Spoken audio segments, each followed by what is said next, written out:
Hi commanders, అందరికీ good morning. So మీ అందరికీ ముందుగా మహాశివరాత్రి పండుగ శుభాకాంక్షలు. సో ఈసారైనా ఈ ఈశ్వరుని కృపా కటాక్షాలతో మీ అందరికీ మంచి జరగాలని కోరుకుంటా ఉన్నా. సో తర్వాత సబ్జెక్ట్లోకి వెళ్తే, సో అన్న ఎప్పుడు ఎగ్జామ్ అంటున్నారు. సో ఒక్కసారి ఒక 2 months బ్యాక్ వెళ్ళండి. మీరు ఒక 2 months బ్యాక్ వెళ్తే ఇది ఆల్రెడీ 2.5 years నోటిఫికేషన్. ఈవెంట్స్ ఎప్పుడు అనుకున్నారు. సో అంటే ప్రిలిమ్స్ అయిపోయిన తర్వాత సడన్గా ఈవెంట్స్ కండక్ట్ చేసేసారు. సో ఈవెంట్స్లో ఎంతమంది 90 చిల్లర రావాలా, 90,000 చిల్లర రావాల్సి ఉంటే వచ్చింది పార్టిసిపేట్ చేసింది ఒక 39,000 మంది పార్టిసిపేట్ చేశారు. సో దీంట్లో కరెక్ట్గా 3 ఈవెంట్స్ కంప్లీట్ చేసిన వాళ్ళు మహా అయితే నాకు తెలిసి ఒక 15,000 లేదంటే 20,000 లోపల ఉంటారు అంతే. సగం ఉన్నా ఆశ్చర్యపోవాల్సిన అవసరం లేదు. లేదంటే ఒక 10,000 మందే ఉండొచ్చు. రిమైనింగ్ అందరూ ఆ 2 ఈవెంట్సే కంప్లీట్ చేసినట్టు జస్ట్ క్వాలిఫై అయిన వాళ్ళే. ఒకవేళ ఇన్ కేస్ ఒకసారి ఆలోచించండి మీరు, ఈ సిచ్యువేషన్లో ఎప్పుడు ఎగ్జామ్ అంటే సరే వీళ్ళు కోర్టుకి వేసుకొని ఇంకొకటి వేసుకొని ఏదన్నా జరగని ఆ తర్వాత విషయం, వాళ్ళు ఎందుకు కోర్టుకి వేసుకుంటున్నారు, ఏమైంది అదంతా తర్వాత విషయం. నేను ఎందుకు అంటున్నానంటే చాలామంది నేను చెప్పకూడదు అనుకున్నా, బట్ చెప్పాల్సి వస్తున్నారు. ఒకవేళ ఈరోజు మీకు ఎగ్జామ్ పెడితే ఎంతమంది క్వాలిఫై అవుతారు 200 మార్కులకు ఎంతమంది క్వాలిఫై అవుతారు, ఏ విధంగా? సో కొన్ని లాంగ్ టర్మ్ తీసుకున్న అయితే పర్లేదు. ఒకవేళ షార్ట్ టర్మ్ డిగ్రీ స్టూడెంటో ఇంటర్ స్టూడెంటో ఎలాంటి వాళ్ళ సిచ్యువేషన్ ఏంటి? సో వాళ్ళ సిచ్యువేషన్లో అప్పుడు ఎలా మరి వాళ్ళు అప్పుడు ఏం చేస్తారు? ఒకవేళ నిన్న చూసుకోండి మీరు, నిన్న గ్రూప్ 2 ఎగ్జామ్ తెల్లారితే ఎగ్జామ్ సాయంత్రం వరకు కూడా ఉత్కంఠంగా భరితంగా ఉంది. ఏదో ఇండియా పాకిస్తాన్ మ్యాచ్ కాదు, వరల్డ్ మ్యాచ్ మాదిరి కంటే ఘోరం. అసలు పొద్దునకి ఎగ్జామ్ జరుగుతుందా లేదా అన్న, మేము వెళ్ళినామన్నా వచ్చినామన్నా ఏంటన్నా అసలు ఎంతమంది ఫోన్ చేశారు. ఇంకొంతమంది ఫోన్ చేస్తే కూడా తగ్గలేదంట పాపం, మన వాళ్ళు ఫోన్ చేసి చెప్తా ఉన్నారు. సో ఇలాంటి సిచ్యువేషన్ ఉంది. సో 92,000 చిల్లర మందికి 89,000 మంది అటెండ్ అయ్యారు. సో 300 మార్కులకు ఎంతమంది క్వాలిఫై అవుతున్నారు? సో కరెక్ట్గా సార్ ఆలోచించుకొని అర్థం చేసుకుని ఒకవేళ సరే పోనీ ఇంకా ఎప్పటికైనా మహా అయితే రేపు జరిగితే మార్చ్ ఎండింగ్ లేదా April first Vicco second Vicco ఒక 10 రోజులు అటు ఇటు జరుగుతుంది అంతే. అంటే ఒక అడుగు వెనక పడుతుంది అంతే. బట్ సక్సెస్ అయితే జరుగుతుంది. నువ్వు దుంకడం అయితే ఖాయము. కాకపోతే ఒక వెనక అడుగు వేస్తున్నావు అంతే. ఒక 2 రోజులు లేట్ అయితే అవుతుంది, బట్ కానీ ఎగ్జామ్ అయితే డెఫినెట్గా జరుగుతుంది.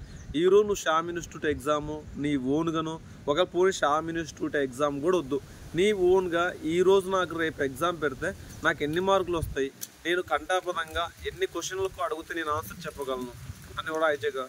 నాన్ మ్యాథ్స్ స్టూడెంట్ ఉంటాడు, మ్యాథ్స్ స్టూడెంట్, నీకు ఒకవేళ టైం వచ్చింది, ఇప్పుడు నువ్వు నాన్ మ్యాథ్స్ స్టూడెంట్ జిఎస్ అయితే లావుతావు. సో కొంచెం మంచిగా లాగు, ప్రాక్టీస్ రీజనింగ్ మీద, మ్యాథ్స్ మీద రీజనింగ్ దాని మీద బాగా గ్రిప్ తీసుకొచ్చుకో.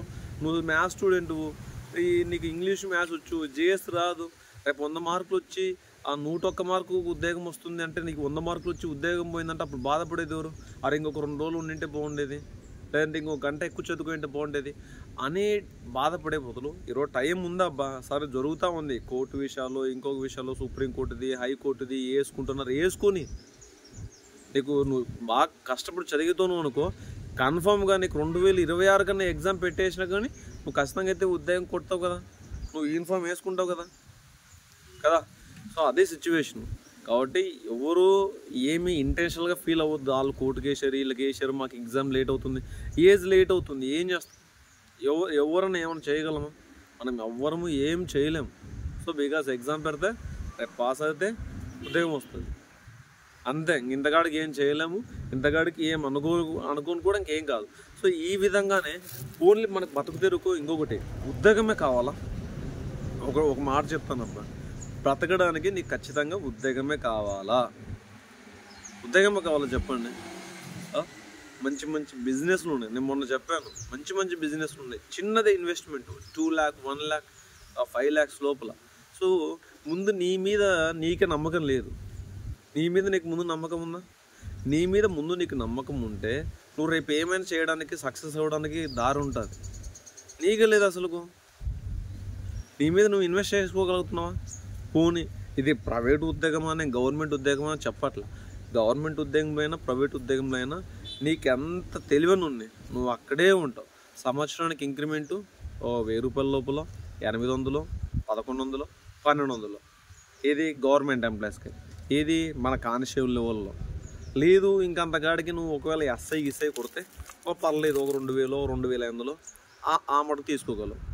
అదే ఒకవేళ నువ్వు బిజినెస్ సెక్టర్లో ఉన్నావు, ప్రైవేట్ సెక్టర్లో ఉద్యోగం చేస్తున్నావు అనుకో, నీకు ఆడు 3000, 4000, 7000 వేసిస్తాడు. సో నీ మైండ్లో నీ తెలివితేటలు ఉన్నంత కాలం నిన్ను లాగుతాడు. ఒక్కసారి నీ మైండ్లో బురద వచ్చేసింది అనుకో, నువ్వు వద్దుపోమ్మా వేరే వాళ్ళు తీసుకుంటావు అంటాడు. సో ఇదే ఇప్పుడు నువ్వు ఉండవు, మీ నాన్న నీ గురించి ఒక 50,000, 1,00,000 పెట్టుబడి పెడతాడా? పెడతానన్నప్పుడు నువ్వు ఆలోచించబ్బా. ఒక ఆటో తీసుకుని సింపుల్గా నువ్వు కష్టపడి చదువుతున్నావు, నేను ఒప్పుకుంటా. నేను ఆటో తోలనా అంటావు. ఈరోజు ఆటో తోలినోడు, రిక్షా తొక్కినోడు, ఐఏఎస్లు, ఐపీఎస్లు రోజే కాలే. నేను కూడా పనికి వెళ్ళా, నా శక్తినంత వరకు నేను పనికి వెళ్ళా, నా శక్తినంత వరకు నేను చదువుకున్నా కాబట్టి ఈరోజు నాకు ఇది దక్కింది. సో ఇంతకాడికి ప్రయత్నం చేసా కానీ అదృష్టం అనేది కలవలే. మళ్ళీ మీరు అంటారని ఉద్దేశంతో నువ్వేం పెరిగినావు అంటారు ఉద్దేశంతో అంటారు కాబట్టి నేను మళ్ళీ చెప్తున్నా. సో ఓపెన్గా మాట్లాడుతున్నాను అనమాట. కాబట్టి ఒక అవకాశం నీకు రోజు ఒక 500 రూపాయలు వేసుకుని కూడా ఆటోకు నెలకు 15,000 నువ్వు తోలొద్దబ్బా. ఒక మంచి ఫ్యామిలీ పర్సన్కి ఒక 40 to 50 ఏజ్ ఉంది అతనికి, బాబాయ్ నేను ఒక ఆటో పెట్టుకున్నాను, ఆ రెంట్కి తీసుకుంటావా? 200, 250 రూపీస్ ఇచ్చుకున్నా కూడా నెలకాడ నీకు 10,000 రూపాయలు ఇస్తాడు. నువ్వు పెట్టిన పెట్టుబడి ఎంత? 1,00,000 రూపాయలు అనుకుందాం. 10 నెలలకు దానికి కంప్లీట్ అయిపోతుందా? సో రిమైనింగ్ అంత ఆదాయం నీకైనా ఇది వద్దబ్బా. జస్ట్ సింపుల్గా ఇమాజిన్ చేయండి, నువ్వు ఉన్న ఏరియాలు పొద్దున్న లేచి వీనితో పాటు టీ దానికో, కూల్ డ్రింక్ షాప్ నీకో, ఇంకొక హాస్పిటల్కో, ఎక్కడికెక్కడికో విజిట్ వెళ్తుంటాం. ఆ విజిట్కి వెళ్ళినప్పుడు ఒక పలానా ఏరియా దగ్గర హాస్పిటల్ ఉంది, ఇక్కడ 10 మంది నిలబడుతున్నారు. సో ఇక్కడ ఏం తక్కువ ఉంది? అక్కడ వాటర్ లేదా, టీ షాప్ లేదా, కూల్ డ్రింక్ షాప్ లేదా, ఏం లేదు. సో ఇలాగా వెతుక్కోవడం. సో అక్కడ మనకు తగినంతగా ఇన్వెస్ట్మెంట్ చేసి అక్కడ పెట్టుకోవడం. రేపు పొద్దున్న నీకు ఉద్యోగం వచ్చినప్పుడు ఈ షాప్ది ఎంత యూజ్ అవుతుంది నీకు? ఈరోజు డబ్బు ఉంటేనే కదా ఎవడో నీతో పాటు ఉండేది, బెల్లం ఉంటేనే ఈగలు ఉంటాయి. మరి ఎందుకు మిస్ అవుతూ ఉన్నారు? పొద్దునూకులు ఉద్యోగమేనా? ఇంకా వేరే ఆలోచన ఏం లేదా? వేరే ఉద్యోగమే. ఉద్యోగం వచ్చి ఏం సాధిస్తావు బా? సాధించేది ఏం లేదు, ఏదో ఈ ఎర్ర కూడా తప్ప, అంతకు తప్ప ఇంకేం లేదు. ఇక నువ్వు ఇద్దరు మొగాలు చూసుకోవాలంటే రేపు ఉద్యోగం వచ్చిన తర్వాత. అందుకే ఏం చెప్తున్నాను అంటే, యాజ్ ఏ ఎక్స్పీరియన్స్ క్యాండిడేట్గా, ఉద్యోగం రాకముందుకైనా ఉద్యోగం వచ్చిన తర్వాత ఆలోచించు. ఉద్యోగం రానప్పుడైతే ఇంకా నీకు మీరు సక్సెస్కి ఇంకా దగ్గరగా ఉంటున్నావు. ఉద్యోగం వచ్చిన తర్వాత పెరగేది ఏం లేదు. సో చేసుకోవాలా, పోవాలా, తినాలా, పడుకోవాలా, అంతే ఉంటుంది. సో కాబట్టి చిన్న పనులే ఉంటాయి. ముందు నీ మీద నువ్వు నమ్మకం పెట్టుకో, నీ మీద నువ్వు ఇన్వెస్ట్ చేయి. ఒక 2 ఏళ్ళు కష్టపడు, 1 ఇయర్ కష్టపడు, నీకు సక్సెస్ వస్తుంది. ఒక చిన్న టీ షాప్ పెట్టించినా, ఆటో పెట్టించినా, లేదు మిషనరీస్ ఏదైనా పెట్టించినా, బర్రెల ఫామ్ పెట్టించినా, ఇలా చాలా ఉన్నాయి చెప్పుకుంటూ పోతే. కాబట్టి నమ్మకంగా నీ మీద నువ్వు నమ్మకం పెట్టుకొని ప్రయత్నించు. ఉద్యోగం కాదు, ఉద్యోగం కాదనలా, కానీ దానికి కూడా కొంచెం టైం కేటాయించి బిజినెస్ మీద కూడా ఆలోచించండి. ఈరోజు రేపు బిజినెస్లో గ్రోతింగ్ ఉంది. అలానే చెత్త ట్రేడింగ్లు, రమ్మీ గేమ్లు ఇలాంటివి వాడొద్దు దయచేసి, ఓకేనా? మంచిగా చక్కగా నీట్గా మంచి బిజినెస్ ప్లాన్, చిన్న ఇన్వెస్ట్మెంట్ పెట్టుకోండి. సో చిన్న ఇన్వెస్ట్మెంట్, ఓకేనా?